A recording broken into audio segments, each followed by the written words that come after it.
Welcome to Human Risk, a podcast dedicated to the understanding of human behaviour as a risk. Here's your host, Christian Hunt. Hello and welcome back to the Human Risk podcast. On this episode, I'm exploring the often hidden role that luck can play when it comes to being successful. In other words, are we doing well just because we've got talent and ability? Or are we doing well because we just got lucky? Very often, we focus on the former and ignore the latter. And for reasons you'll hear on this episode, that can produce some bad outcomes. This area is something that my guest, Odessa Hamilton, has specialised in researching. She's a behavioural science researcher at the Inclusion Initiative, which is part of the London School of Economics and Political Science. It's the second in a series of episodes featuring guests from the initiative, so if you missed the previous one, do have a listen to my interview with Cecily Jostin. I'm absolutely fascinated by this subject from a human risk perspective, both on a personal but also on a professional level. As someone who came from a privileged background, I had, until I started to look at this area in more detail, attributed most of my successes to my ability rather than getting lucky. But the more I've looked into it, the more I've realised the significant part that luck has and continues to play in my life. What you're about to hear are some fascinating insights.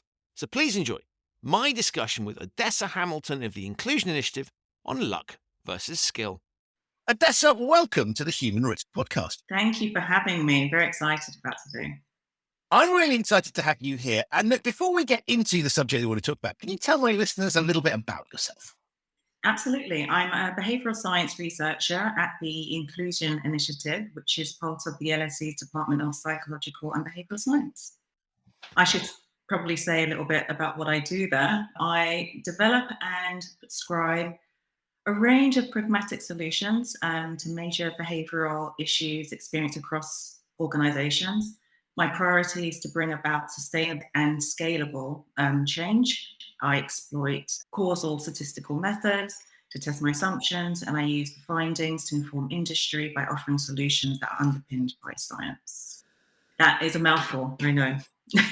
What does that mean in practice? What would a sort of intervention you've been involved with or research you've been involved with? The boy good example.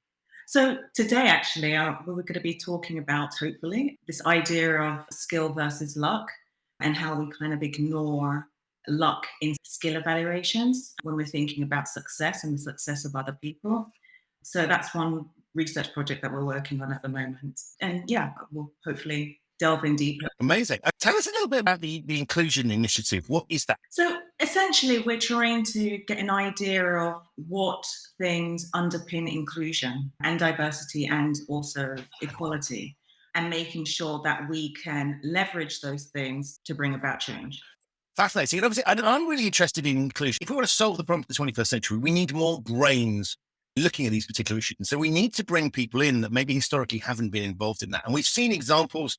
We could think about governments, we could think about companies where you get this kind of groupthink. And so the way that we can resolve that is to start thinking, how do we bring more people in? How do we bring different forms of experiences and thought processes in to kind of solve those problems? So from a kind of human risk perspective, I'm fascinated by it because I think what it's doing is really, yes, there's definitely a moral side which says, we shouldn't be excluding people. That just feels morally wrong. But actually there's a really practical business and societal benefit to saying, hey, if we had some other people involved in this, we'll get better answers. Absolutely. And you have to think about it this way. If your business model and the people within your business are diverse, think about the range of people that you can really connect to. And that's really what you want. And it really helps towards it. It's an excellent business model. And you can see it in quantifiable metrics on the bottom line as well. It's a no-brainer. So let's explore what sort of areas are you looking at when it comes to inclusion? So my particular focus at the moment is this whole idea of skill versus luck and evaluations or attributions of success. So we engage in sense making to navigate and simplify what's a complex and dynamic world.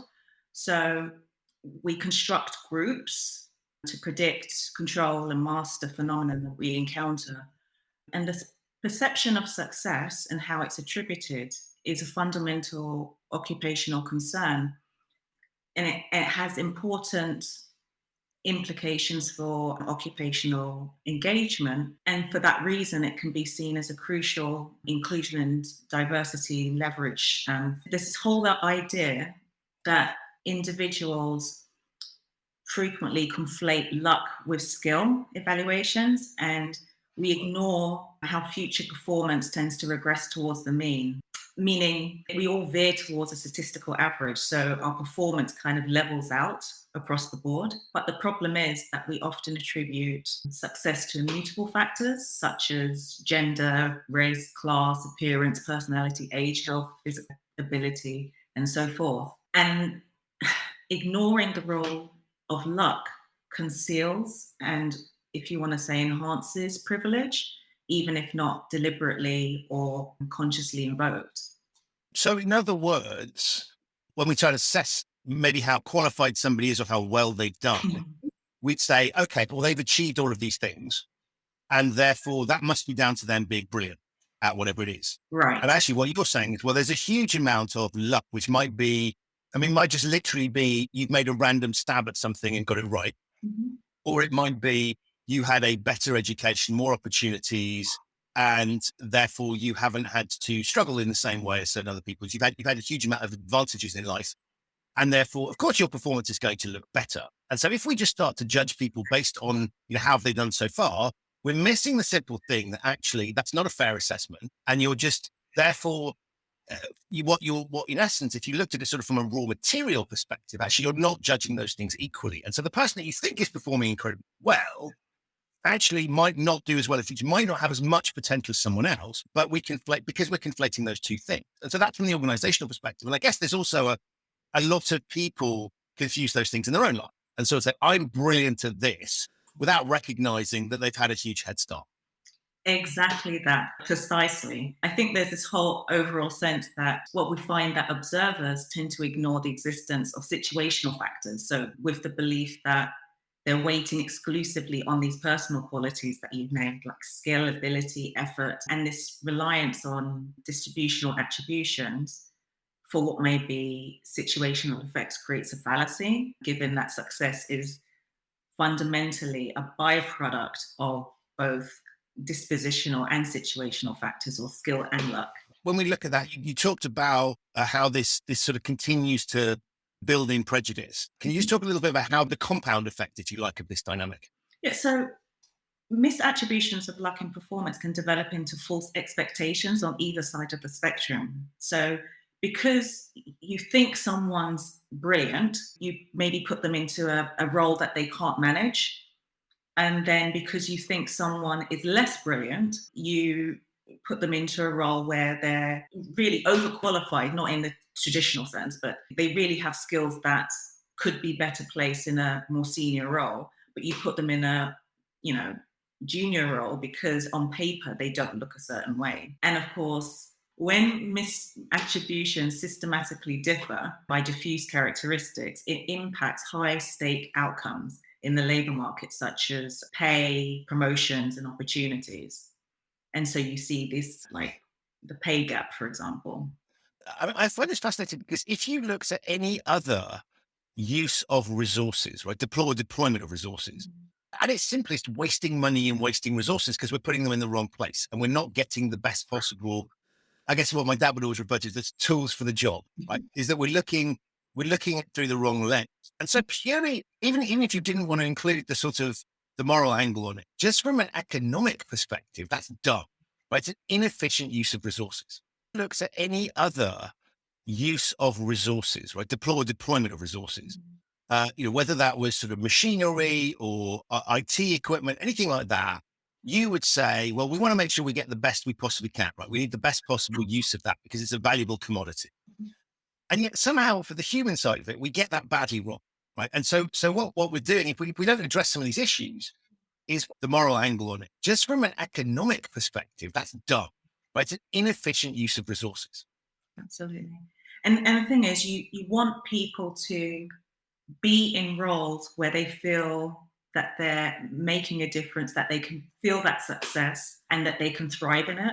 And if we're putting people in the wrong places, it's not good for them.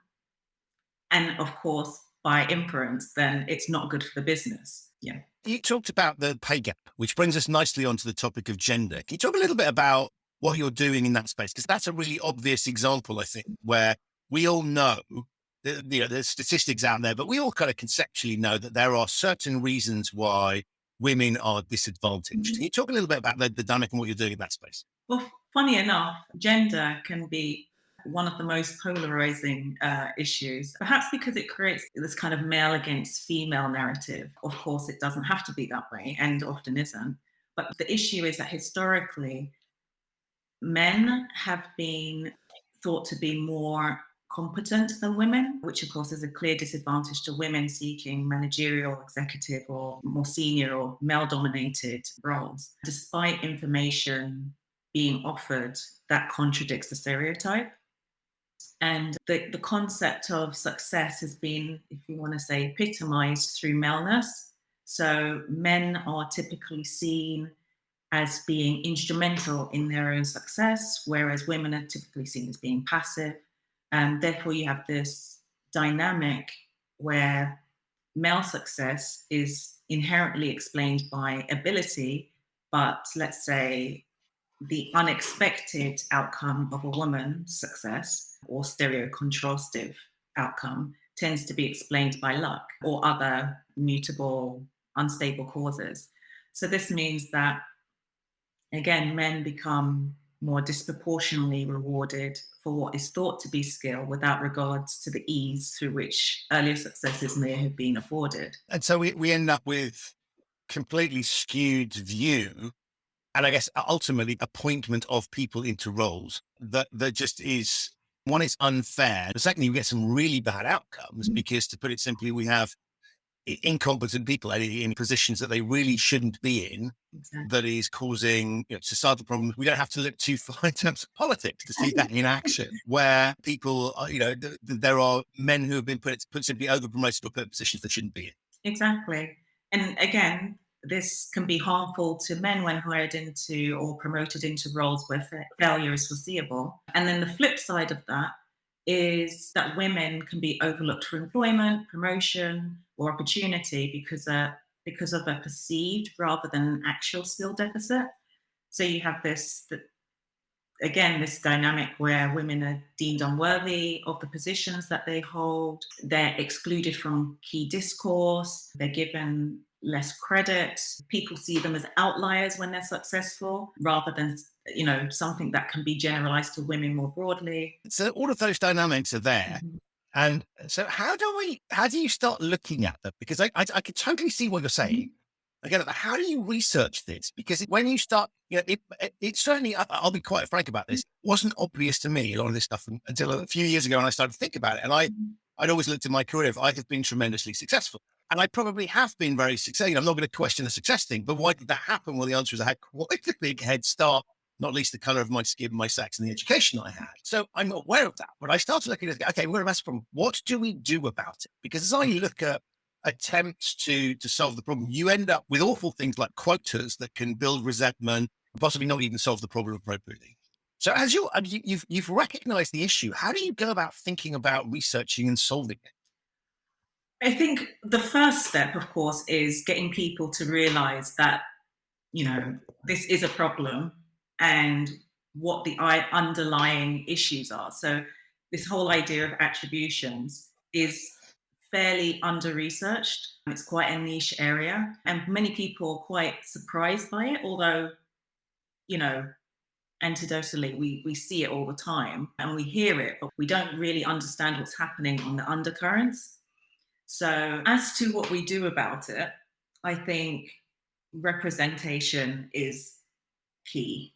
I think we need to diversify the workforce, but we need to diversify it at every level, including board level. And I think we always take this kind of bottom-up approach when in fact we need to take a top-down approach. And that's not historically been the case. And so that's not just a function of it'll take time for people to grow up through the organization. That's also the sorts of decision making that we needs to happen at those higher levels. Absolutely. To be able to sort of drive the structural change that we needed to make this happen. Absolutely. I read a recent piece in The Guardian that spoke of the stark differences in rewards between men and women achieving first-class degrees. And the increase in pay for women receiving a first-class degree over a 2-1 was negligible, but it was around 14% for men, which suggests that as compared to men, less high-achieving women are then going on to secure high-earning careers. So we see these things playing out in the news and the media quite often, but we're not really understanding why that happens. So I think really the first step is understanding why something's happening, and then we can look to solutions. So that's what you're focusing on, is really sort of looking and saying, what's going on here? Mhm. How are you conducting your research in this space? Is this around looking at structures and the impact they have? Are you tracking groups of people? How do you go about looking at that? Because a lot of this, what I find fascinating about this is a lot of this stuff is sort of ingrained. Mhm. And it's that, to use the classic behavioral science terminology, this is system one thinking as opposed to system two. And so we're really, it's a lot harder than just sort of saying to people, why are you doing that? And expecting the answer. Because there's certain things where you can ask people and what they say has a reasonable likelihood of being an accurate reflection of what's going on. But in this case, that's really clearly not happening because it's so embedded in the process. So how are you thinking about researching this? So I'm actually with Dr. Grace Lordan. We're doing a systematic review, which will hopefully soon be coming out, published. And it's really looking at what research is out there and pulling it all together to get an understanding of what is happening in terms of attributions and in success. The other members of the team are engaging in qualitative studies and also quant. So there's quite a mixture and quite a broad range between the team of how we're going about addressing the same issue. We're coming at it from different angles. I said you're going out there saying, who has, not necessarily, I guess, with this specific objective in mind, but who's been looking at this challenge previously? So what can we collate and learn from that? And so we can build on what they've done or understand the challenges of it, as opposed to just study fresh. And then you've got colleagues that are looking at that sort of fresh field work. Right. So I've been looking at it from a historical point of view in terms of what has been researched. Has there been change? And has the change been because of change minds? Or has the change been because people understand that they can no longer say and do things that are, politically incorrect, for example? And so they've adapted their way of behavior. So that's kind of the perspective that I'm taking. So in other words, have they genuinely changed as people, or are they just conforming to what they perceive to be a changed social norm? Precisely. In other words, I still think it, but I'm not allowed to say anything. Exactly. Right. Yeah.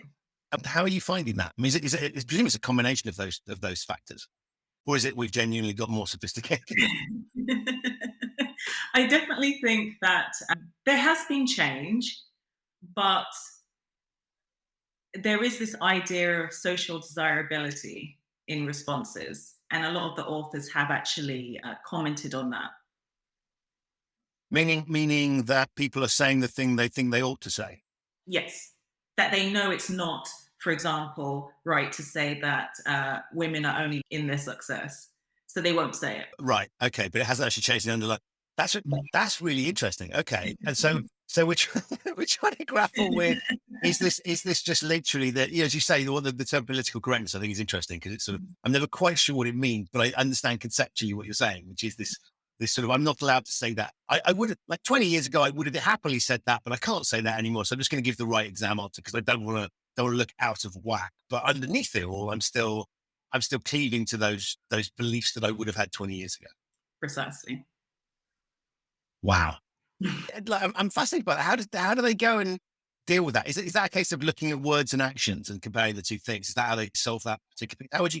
How do they recognize which of the two it is? They do kind of like a litmus test, if you want to say. So they check to see whether or not the participants kind of understood what was happening in the study.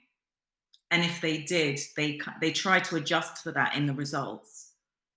So the results ultimately are empirical and underpinned by truth, but there is this kind of controlling for social desirability in the results. Fascinating. Wow. That's very interesting. And so we've talked a little bit about gender, and I want to make sure we also look at the obvious thing that flows from that, which is health. Can you talk a little bit about what you're doing in that space?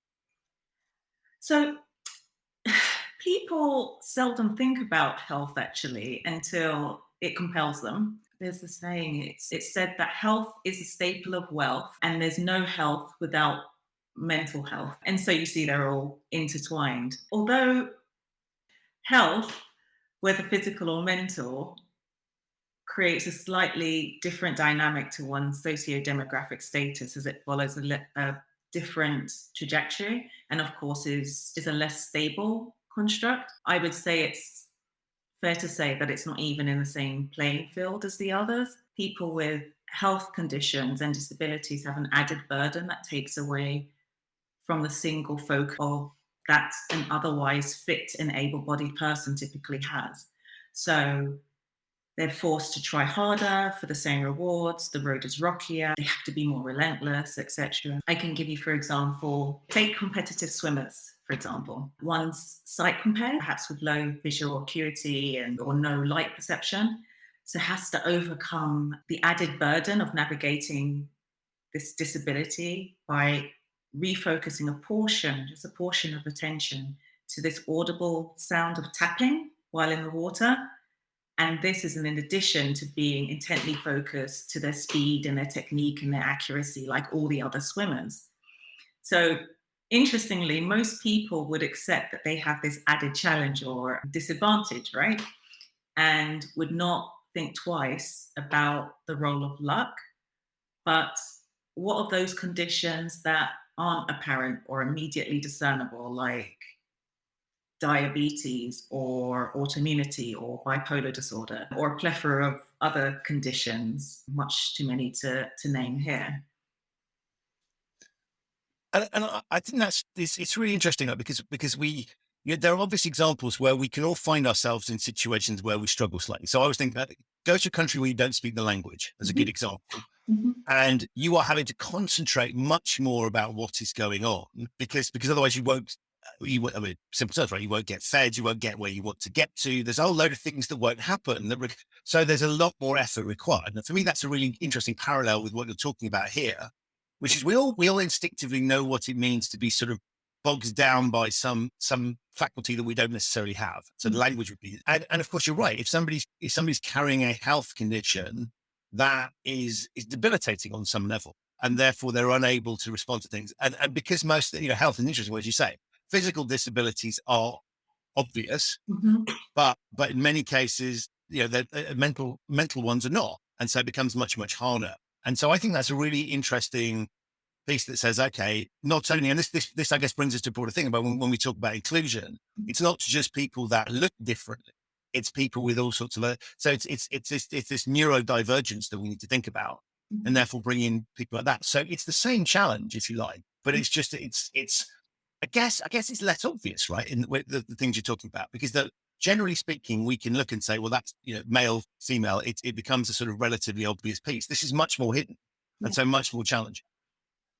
It's much more difficult to deal with these type of issues that people experience and create a balance in the workforce. And also it's harder to judge success for the same reason. So, like I said, someone who has had, some sort of health condition that's had to really strive to succeed a lot harder than perhaps their peers or their colleagues, that's not necessarily rewarded in the same way. And they may have been held back to some extent, and that's not accounted for. So it's very difficult to manage and judge. And I always think it's really interesting. If you look at something like autism, those people have, and I love the Greta Thunberg articulation of her. She's autistic, and where she says, where she basically says that's a superpower because she's able to look at things in different ways. And I read these great stories. There was a kid who was autistic and was given a job in a burger joint, and they realized he wasn't very good at some of the physical things, but he was brilliant at remembering orders. Right? And so they just had him doing that particular thing. And I think that's a really good example of where, to your point, is the way that we assess people, the roles that we create for people it's a game that's been structured in a particular way, which is it sort of judges people on the way into who do we hire to do these particular roles? Well, we'll look at traditional skill sets. What things do we expect of people in that role? Well, we'll look at traditional sort of skill sets. Who do we promote? We look at traditional pieces. And actually, what's interesting, we're leaving a ton of value on the table, because if we could start to structure jobs around recognizing where people aren't so good and also recognizing where they could be amazing, and rather than having to people and say, do you fit into this job size box? Let's start to try and think about how can we create jobs for people that take advantage of these things. And so I think it seems to me that it's, step one is to say, let's recognize this dynamic is happening. And then let's go in and look at how we structure our processes so that we can get the best of people. So that, put it in simple terms, we're not wasting time giving people things they're not very good at because they don't enjoy it and they're not very good at it. So that's not a very good reason. But we can start to really, and I guess that takes us into what do job roles mean and all of these sorts of pieces. Once we open this up, we've got a great opportunity to start thinking how we can get the best out of people. Absolutely. I mean, we do this in terms of personality as well. We have a preference towards extroversion over introversion. But in fact, we really need a combination of the two in the workforce. So again, it's about having balance in the workforce, understanding what unique skills each person can bring to the table, and not necessarily always valuing one over the other. It's about that blend. And so this is really an interesting you start with an obvious problem, which is this sort of lack of inclusion. Some people are excluded from the processes, and you say, okay, well, we want to try and investigate that and find out why it happens, and to try and then obviously the next step is to deal with that piece. But really, as we're talking here, I mean, we're unpicking quite a lot of, I won't say conventional wisdom, but I kind of mean it in the sense of the way we've always done things. And so we have designed structures that are perpetuating the status quo, the current way of thinking and things. And so really what you're picking at here is that you've identified some fundamental challenges, which if you were starting again and you were trying to get the best out, you wouldn't design things this way. And so we're dealing really with some major structural challenges that are perpetuating, as you point out, these challenges. Yeah, I mean, take class, for example. Within the UK especially, the potential for social mobility is very limited. And an individual's social strata is commonly tied to the social order that they're born into. And then, of course, the problem with that is that benefits are bestowed upon individuals from different classes, different, such that success can then again become a function of the privilege that class affords, or the constraints that it imposes, rather than merit. And then again, you have this failure to discount luck and the exaggeration or over exaggeration of ability, and you're getting the same kind of reoccurring problems over and over again, but just with different attributes or traits. What I find fascinating about this is that when you talk to people who have been quote unquote successful right, in the current system, they will very often talk about, you use words like meritocracy. Because they recognize intuitively that there is a need to justify their position and success by dint of talent or ability. So innately, they kind of know that that's necessary. And it's something about, I have to just, how do I get legitimate authority in this company, in this society, in this is the answer is I need to be able to justify why I'm here. And so I rely on lots of language of things that probably isn't true. The meritocracy being my favorite example, where any senior person that feels the need to say it, I always think is compensating for the fact that it's clearly not one.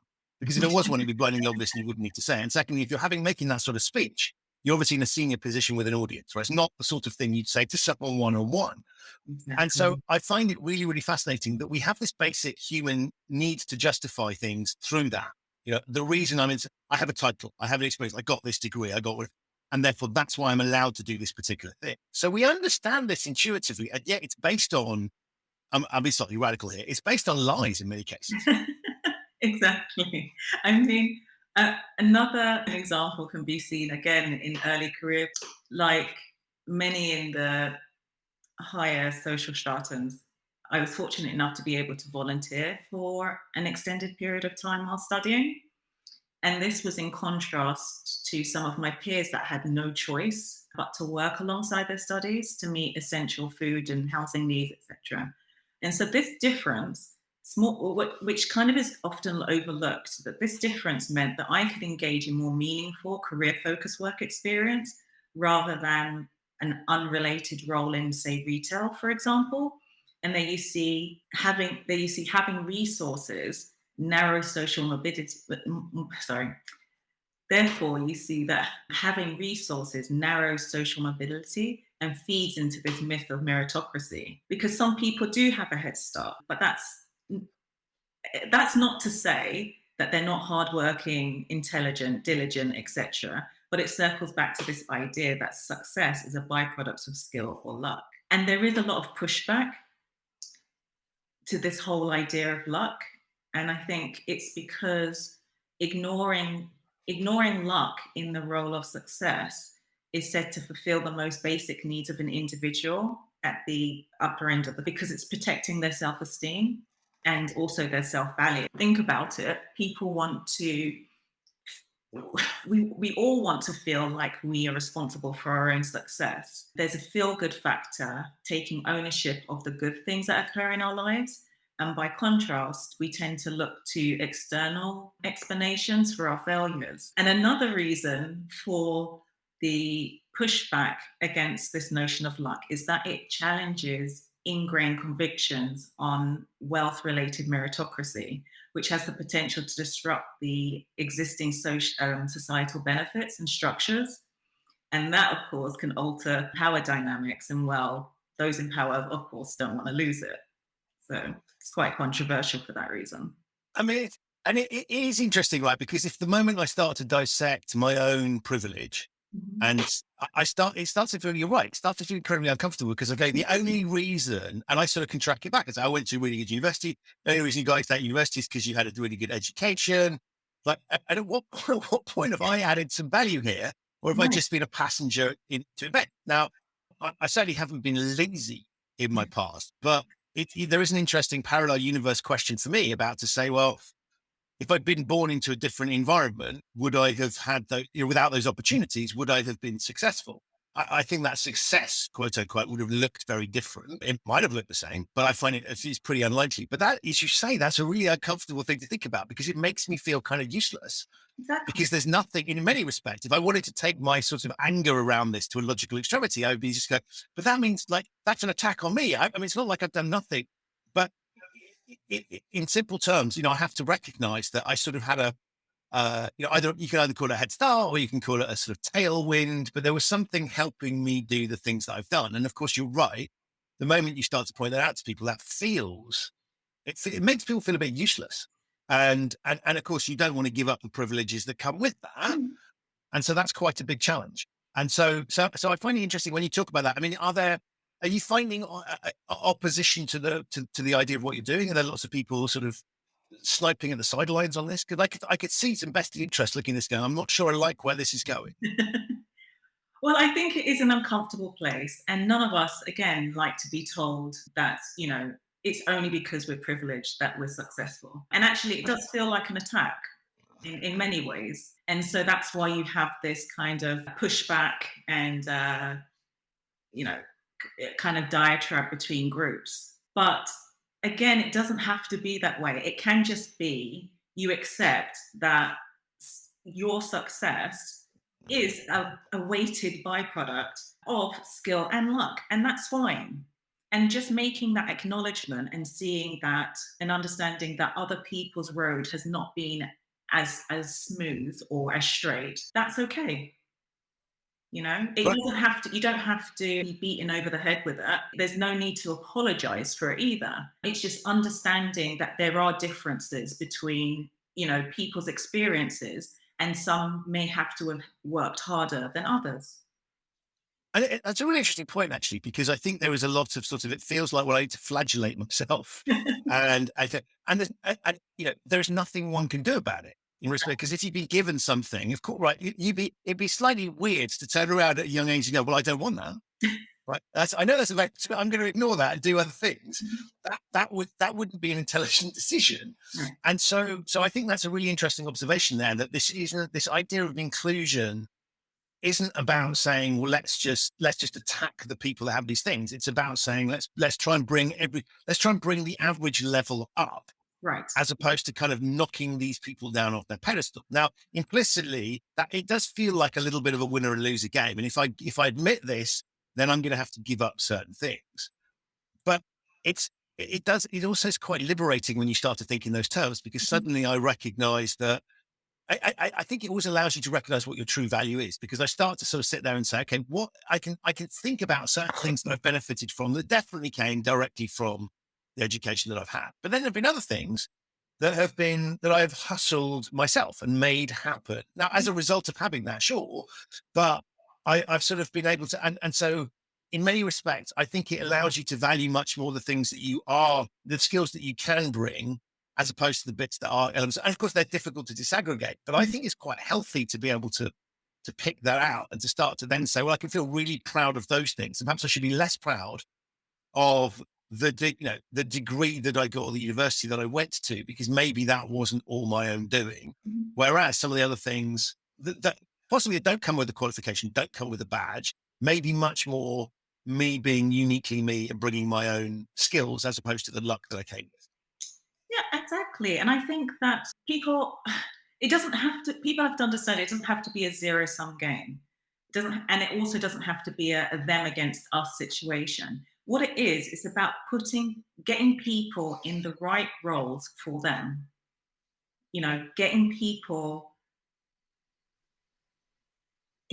Getting people in the right roles for them, and getting people in, what am I trying to say? I'm trying to say, do you know what I just looked at? It was recording. I forgot all this time it was recording. I just it's like, No, that's the whole. But that's what it's just a conversation, right? No, now it's like I totally get that. I totally get. Do you know what's really funny I think what's really funny is I've interviewed some really interesting people. So I've had comedians. So there's a few guests where I've kind of really fanboyed, and I'm a gibbering wreck, and I'm recording. This is embarrassing. This is going to go out. And it's the moment I just calm the hell down and it's a conversation that it all flows brilliantly. And the moment you start to realize, you look at the camera and you watch the bit, that recording thing is really unhelpful. So I totally get it. Sorry about that. No, don't worry. It's quite fair. It's human. It's totally human. This is really, by the way, don't forget, this is weird, right? Because what we're doing here, we got the whole sort of weird 2D, we're talking to each other through digital technology. That's weird. And the second thing is, I'm having a conversation with you that is sort of a private conversation, but what we know is going to go out there. And we're talking about an area where, on the one hand, you're incredibly comfortable because it's your area of specialism. On the other hand, you're like, where, and particularly, I know that my line of questioning in conversation, right, is a bit, you're like, where the hell's he going with this? But so you can't quite predict where I'm going to come out, because what I'm doing is just listening to what you're saying, thinking about it, and trying to have a conversation. And we don't normally record conversations that we have, right? If we were having this in a coffee shop, right, we'd be fine. But we're recording this conversation. The recording thing, I think there's a psychological thing that goes, hold on a minute, we were just having a one-on-one chat, and now there's something I'd forgotten about. Whoa, that's not. So yeah, totally get it. So I guess, where was I going? It doesn't have to be a zero-sum game. Really, what we want is people to be placed in the right roles for them. And we want to make sure that companies are diverse, that diversity helps the individuals, the teams, but also on a more macro level, it's helping the companies and also society more broadly. And that's sort of, I guess when we come to look at the practicalities of that, I mean, that feels like a major shift, right? Which is the other thing here is that sort of, if I took what you're saying to a logical extremity, I'd be going, but that requires us to fundamentally rethink blah, blah, blah, blah, blah, blah. And of course that's true. Mm-hmm. To say there is quite a lot of change, the structural change that's going to be required to make this stuff happen. On the other hand, we could look at that thing and say, well, we can never change all of these things. We don't want to change all these things, and tradition and blah, blah, blah, blah, blah. Right? I would turn around and get anything that's a step in that direction has got to be a good thing. And so we could take baby steps in this direction just by recognizing it. And I guess implicit in your piece is you're not looking at it. This is evolution, not revolution. Mhm. Ideally, we'd like to get to a stage where we solve this problem. But actually, there are lots of small things that can happen. A little bit like, I guess, like climate, is we sort Mhm. of look at the scale of the problem and are freaked out by it and go, well, what's my little thing going to do when all these other people... But actually, we can all take baby steps and move it in the right direction. Mhm. And to your point around social norm shifting, yeah, this isn't an impossible ask, and this isn't a sort of like let's burn everything to the ground and start again. But this is just a like an evolutionary thing that if we started to understand it a bit more and think about it a bit more, we've got opportunities to make very small changes to start with that will have a big impact, and then we can go from there. There are so many, you're absolutely right. There are so many small things that we can do or even look at to adjust. So, even just these biases in attributions of success, they're subject to a number of moderating factors that can be leveraged to affect change. For example, the emotional distribution of one toward another is said to be crucial to the direction of the attribution. So, what I mean by that is attributions of success will favor people who are similar to ourselves or when we have shared traits or values or expectations. So essentially, when we find commonality with someone, we tend to attribute more fairly and more objectively than when we don't. And again, this is why representation matters. And then you have feelings of stress, exhaustion, or inundation. When someone's in, I can't say the word. Inundated, correct? Inundated. Sorry. Feelings of stress, exhaustion, or inundation can lead to errors in attributions, but also feelings of elation can have the same effect. And what's happening here is under these type of conditions, we tend to be more impulsive and less thoughtful. So we make more mistakes or we become more subjective in our judgments. And in the same way, reflective individuals are less likely to make attribution errors. And so when you look at that, you can say, okay, so how can this condition be simulated? And one thing you can do is make people feel accountable to others because we tend to be more careful or vigilant in our decision making when we're made to feel accountable of our actions. Granted, this is primarily out of fear of repercussions, and it's certainly more egocentric, say, but it works. For instance, we know that we're less likely to speed in our cars when we risk a penalty, or if even, all right, even take the laws just passed, so we'd follow COVID guidelines. So we tend to do things more objectively and more kind of to the rules when we have a risk to ourselves.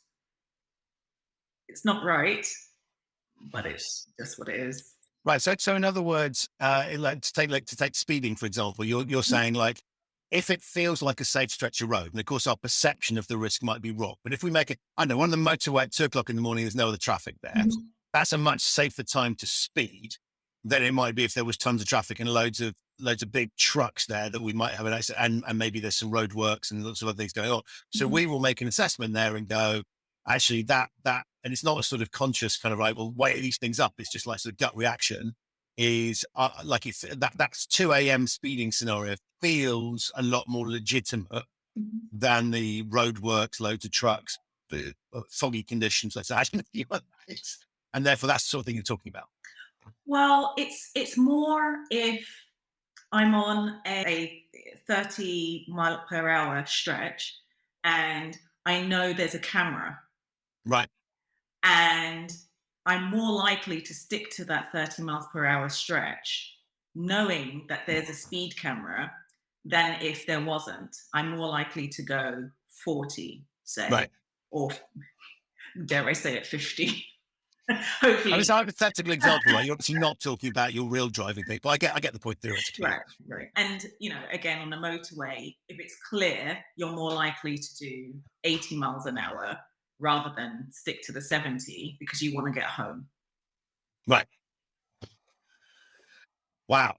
So as we look at, so we've looked at gender bit, we've followed the flow through onto health. Are there any other areas that sort of are interest to you that you sort of either are exploring or going to move on to explore? Well, there's this whole idea of uh, you have this added dynamic and complexity of intersectionality in our reflections of success. So imagine combining even just the three characteristics that we discussed here today in one individual. And intersectionality is this idea that social identities such as age, race, class, disability, gender, etc., they interact to form qualitatively different meanings and experiences. And it invites layers of discrimination, if you will. So, of course, this makes things more complex as the respective oppressions are interlinked and So can't be. can you just unpack that? What's a practical example? Should I get my head around this in terms of the intersectionality piece? Does that mean it's like all of these things kicking it together? Is that the point? Well, so for example, being Muslim and disabled together does not necessarily equate to a double experience of discrimination. It could be injustice squared, for example. So it's difficult to understand and statistically quantify the additive effects of intersectionality because belonging to multiple marginalized groups does not necessarily equate to an equivalent ratio of outcomes. Right. And so you're sort of looking at that and saying this makes it even more complicated. And Exactly. therefore it's as we bring in more attributes that people might have that would potentially lead them to being disadvantaged in some way or excluded, I guess, for the bigger piece, that starts to get even more challenging. Absolutely. And of course, they're all interlinked and can't necessarily be separated because, of course, we're not each of those things at a single point in time. We're all of those things simultaneously. And unfortunately, intersectionality is very poorly understood, sparsely researched, and there are very few solutions, and none, to my knowledge, that relate to this fairly niche area of attributions of success. There are, of course, more broad stroke based solutions, such as system level solutions with broad partnerships and changes in social norms rather than individualistic solutions. There's also changing the employment infrastructure rather than bolting on a load of diversity initiatives. But that's really the area that needs so much work and so much focus right now. I'm fascinated by the words you use there about bolting on, because it does seem to me that when we look at many of the ways that people try to solve this is very performative. Mm-hmm. So we'll do, the classic example for me is always, what does the photo look like in the boardroom? Well, let's just make sure that the photo looks a bit better. Exactly. And we solve that problem by parachuting someone in at that level so that we can say we've ticked that box. Doesn't it look good? Are we great? And maybe we have a diversity team whose job it is to sort of do what they can, but we're not making fundamental changes to the organization because that would be too difficult, stroke, not something I want to do, stroke, expensive, insert excuse here. And so this bolting on thing, I think, is really interesting because it seems to me, and I'd be fascinated to get your views on it. It seems to me that often those sort of initiatives can be actually detrimental because everybody knows it's performative, and you end up making it really difficult because if you happen to have a white male boardroom, so just parachuting a black woman in there is, if they're not necessarily obviously qualified to do it, that can be problematic, and everybody sees it for what it is, and therefore, rather than sending a signal that you care about this, you actually send exactly the opposite signal, which is we really don't care about this. We're just doing what we need to do to be seen to be doing it. And so as we look at these solutions, it does seem to me that there is a knee-jerk reaction to, and in some cases, well motivated to get on with stuff, right? So I'll do the kind of bolt, but actually this is much more in the longer term about changing the structures and dealing with those pieces. And so I wonder what you thought about some of the sort of more performative quick fix things. Am I right in my assessment, or are those actually helpful in some way, shape, or form? You are absolutely right. They are not helpful, they're harmful. And there's a word for it, it's called tokenism. People see it for what it is, they see right through it, and it's not helpful. So we really need to think about, more meaningful interventions and really, again, not being performative. as you said, really looking to real change, sustainable change. And through that, people can see that you actually care.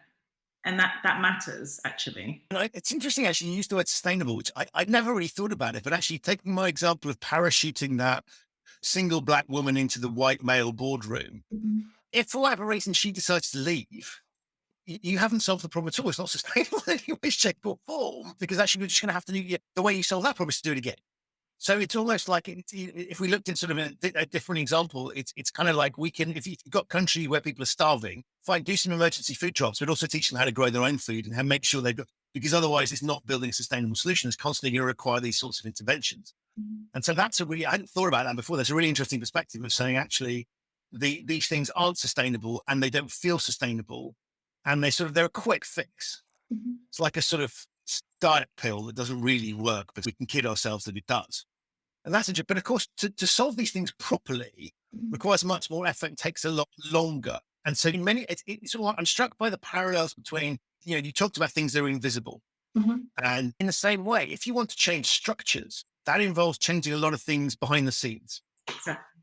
adapting processes. And sure, you can do PR and all those sorts of things, but you'd have to really change the mechanics of it, your processes that you use. And some of that may not be immediately visible. Mhm. And so there's some hard yards to be done behind the scenes that won't be visible to any. Right.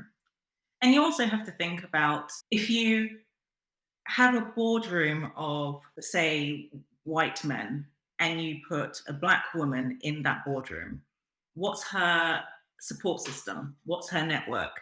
How is she being, what does she have to navigate in order to maintain that position? What type of opposition is she facing, and facing alone, likely? And so there's so much around the appointment of an individual that needs to be considered in terms of sustainability. That's really interesting. Wow. The time with you has, as I knew it would, has absolutely flown. I will put links to the inclusion initiative in the show notes. Anything else you want to share with listeners? But as a final question, and we've got a sense of where you're going to go. Is there anything else that we should have talked about that we haven't managed to cover? Actually, I should one thing that we haven't spoken about is collectivist societies. I don't know where this really fits in, but in terms of solutions, I think we have much to learn from collectivistic societies. Do you want to just explain what that means for people that might not be familiar with the term? So the idea is that within Western worlds, we're quite individualistic. We think about ourselves, and in collectivist societies, they have a centralized focus on the we, the us, the our, rather than the I, which makes them more aware of the needs and the wants or desires of others. And through this focus outward, they're less vulnerable to attribution errors. They're less vulnerable to making decisions that are harmful towards others. So I just feel that we have much to learn and gain from this approach. And so that's really taking a kind of tribal approach to life and really saying we need to look after each other. Exactly. And so I guess that puts you at odds with, for example, concept of shareholder value and profit maximization, and saying, Mhm. actually, yeah, I can do that, but that also involves exploiting the planet and ripping people off, whatever. And so there's some negative side effects of that, if you like. Right. And so you're basically saying if we start to redesign the way society operates, and I think it's interesting when you will reflect on COVID and that sudden awareness that we all had of the people making things work behind the scenes. So the delivery drivers and the healthcare workers, many of whom are at the lower end of the pay scales and aren't Mhm. really respected by society. They were the ones that kept us going as the rest of us sheltered nicely in our homes and watched Netflix and just sort of hunkered down a bit. They were really sort of keeping things moving, and we haven't necessarily as societies valued those people. Hence we have horrible employment contracts and arrangements and those things. And so that's really interesting because a lot of the things that you're talking about there, again, would require us to shift how we think about things. But I don't know, I have a sense that things are shifting slightly in that direction with ESG and various other movements where we're starting to think a bit more in those terms, albeit that there's a hell of a long way to go.